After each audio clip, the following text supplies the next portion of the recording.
Hey Jamila, congratulations on your book. What a huge and fantastic undertaking that you took to cover so many issues for the importance of working women. Thank you.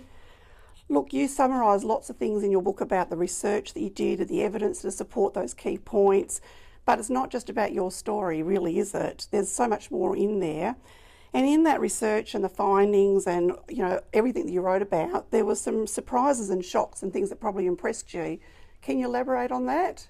Yeah, look, there was so much when I really started to delve into the research around women and work that surprised me. I came into this as someone who's worked in this space for quite a while, and I kind of thought I knew it all, to be honest. But when I started delving down deep into the research, I was shocked by how insidious the problem is and how strong that double standard between how women are socialised to behave at work and how men are socialised to behave at work really is. Yeah, right. Look, you also draw on in your book the relevance and really interesting life experiences that you yourself, had. You talked about the leadership qualities versus being called bossy at school, and I had to laugh because I remember some of those terms myself. But did you learn anything about yourself through that whole process and reflecting and writing this book? I think what has really struck me is from the reception to the book. So having written the book and then talked now to thousands and thousands of women, and they all say the same thing. They say, oh gosh, we're so similar. We have so much in common. I feel like you were inside my head, this kind of response to my stories and the findings in there. And the reality is I'm not inside their head, and we're probably not even that similar. What we have in common is this experience of being a woman operating in a gendered workforce. And our experiences are surprisingly similar, despite the fact as individuals we're completely different people. Yeah, absolutely. Look, the title of your book, Not Just Lucky, Why Women Do the Work But Don't Get the Credit. Well, man, why is it, do you think, that, to be a successful woman, there is credit about luck rather than their own good luck for success? Why do you think that happens? Well, the reason I sat down to write the book in the first place was my frustration of seeing women who would reach the absolute top of their game, be hugely successful, make it to the top, and then when they were asked about their success, they'd say things like, oh, I was just in the right, I was in the right place at the right time, or someone gave me a great opportunity, or I was really lucky. Yeah. And what women are saying when they say that is, I don't want you to hate me even though I'm successful. That's the unspoken bit there, because unfortunately in our society we still have a real problem with the idea of successful women. We like to think we don't, but we do. There's this famous study called the Heidi versus Howard study, where they take an identical resume and they put a woman's name on one and a man's name on the other, and the person is highly successful. They're sort of CEO level executive, and then they give the resume to different groups of people and say, who would you like to work for? And the kind of words that are used to describe Heidi versus Howard, bearing in mind Heidi and Howard are exactly the same person except for their gender, are completely different. So Howard is described as capable, strong, he's a good leader, I think I'd like to work for him, he's very impressive.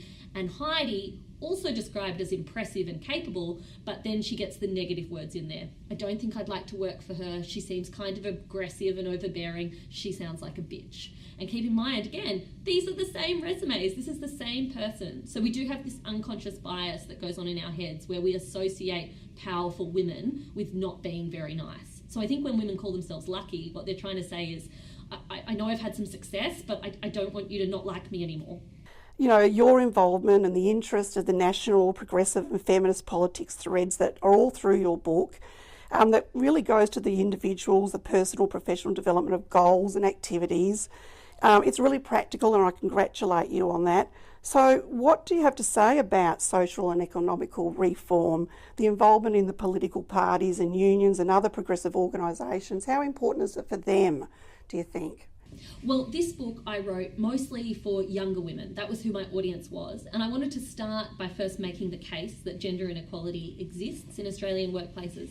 Then I look at what you can do as an individual, navigating within that system to try and achieve within a system that holds you back. And then the final third of my book, which is I think what's relevant to your question, is about the collective. So the final third of my book is trying to make young women who may not have had much exposure to feminism, to the union movement before, really try to make them understand that their success as individuals is utterly tied up with the success of other women. that as women we will rise together through workplaces or we will not rise at all.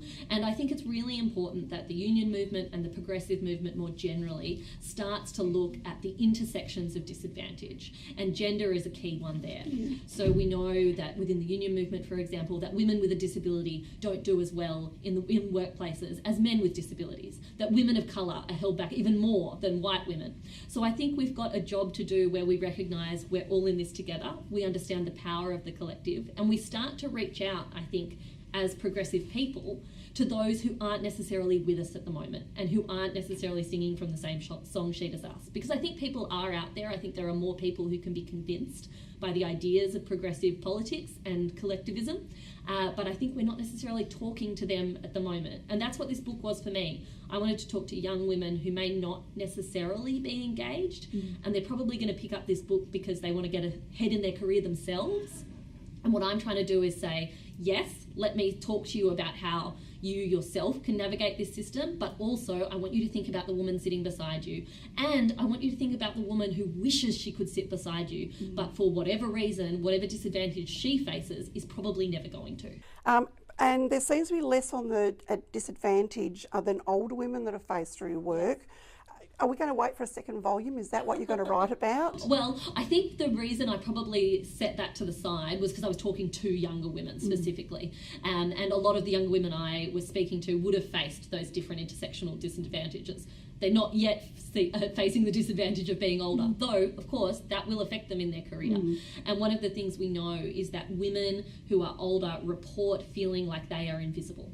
That increasingly, as they move through the workforce, they also lose some of the power that comes from being a woman, which has a lot to do with how you look and a lot to do with your sexual power. And as that starts to disappear, women feel like they're overlooked and that they become invisible, that they don't have the influence that they once had of being younger. And that is just, that just makes me sick to think that this group within society is so much brushed to the side and not thought about as economic beings and social and cultural beings. Really makes me feel incredibly uncomfortable. And of course, the disadvantage that I talk about in the workplace, while it starts from the first day women enter the workforce, it follows them their whole lives. And by the end of their lives, by the time they're reaching retirement age, that disadvantage has accumulated. And it's the reason that women retire with half the superannuation of men. It's the reason why the fastest growing group of people living in poverty in Australia are women who are single, who are aged over 65, because we're retiring with less, we're falling into homelessness later in life. So there's definitely a lot to explore there. And yeah, maybe it'll be the next book. You might have given me an idea.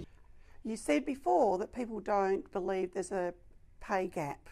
What do you say to that? Oh, well, usually I try and just hold back my swearing. That's step one. But in all seriousness, this is actually a real problem. There are a huge number of people in the Australian population, got to say a lot of them are men, who don't believe the gender pay gap exists. And they're not necessarily coming from a bad place when they say that, but we live in a world of fake news and denying statistics now. And what they do is they think about themselves and they go, I'm John and this is Jane. We sit next to each other at work. We do the same job and we get paid the same. So what's the big deal? There can't be a gender pay gap, right? And the reality is that the gender pay gap is an incredibly complex thing. It's not as simple as John, Jane sitting next to each other earning different amounts. So I try and use the same analogy when I explain this to people, because I think it can be really helpful in understanding how many different elements there are that go into making up the gender pay gap. So I like to think of it as a house. So I'm going to draw my little house for you. So if you start off with the roof and the ceiling, we've all heard about the glass ceiling. So part of the gender pay gap comes from the fact that as women work their way up through workplaces, men dominate at the top. In the boardrooms of Australia, men still dominate. You're actually more likely to be a CEO of an Australian top 200 company whose name is Peter or John than be a woman. Which is a pretty depressing statistic. Men still outnumber women in parliaments, in ministries. The decision-making bodies, that ceiling, the top of a workplace, is still absolutely dominated by men. And of course, the salaries at the top are the biggest. So that's where it starts. You've got women not reaching the top, and so women are earning less straight away. That's the roof of our house. Then you've got the walls. So the walls are about the walls between industries. So in Australia, we live in one of the most gender segregated workforces in the developed world.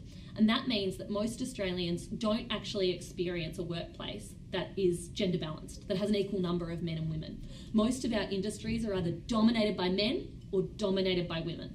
Think, for example, about the industries that we know are dominated by women: teaching, nursing, childcare, aged care. All of these professions have a really high component of emotional labour, that women's work stuff. And our old, outdated, historical notions of women's work not being worth as much as a man's still apply. So those industries are paid less. Yet women flock to those industries, partly because those industries have more women. So if you've got a workforce that's dominated by women, dominated by mums, for example, you have to accommodate them. So you're more likely to offer flexible work. You're more likely to offer part-time options or job share options. So more women go, oh, I'll go into that. That makes sense. But those industries are paid less than the more male-dominated industries. So they're the walls. We call them the glass walls, or the silos between the kind of men's work and women's work, and one is paid more than the other. And then finally, to finish our house analogy, there's the floor, and the floor is a sticky one. So this is what we talk about a lot in the union movement, that women dominate the low-paid jobs. The low-paid jobs, the entry-level jobs, the casual workforce. Women are more likely to have been affected by the recent penalty rate cut, for example. So you've got all these different elements working together to create this gender pay gap, which has been pretty rigid around that 17 to 23% mark in Australia for over 20 years now. We're not moving, we're not improving on this front. And when you add all those little bits together, yeah, over the course of a lifetime, the average Australian woman earns almost $1 million less than the average Australian man. Thank you very much, Jamila, for your time today. It's been a pleasure speaking to you, and the best of luck.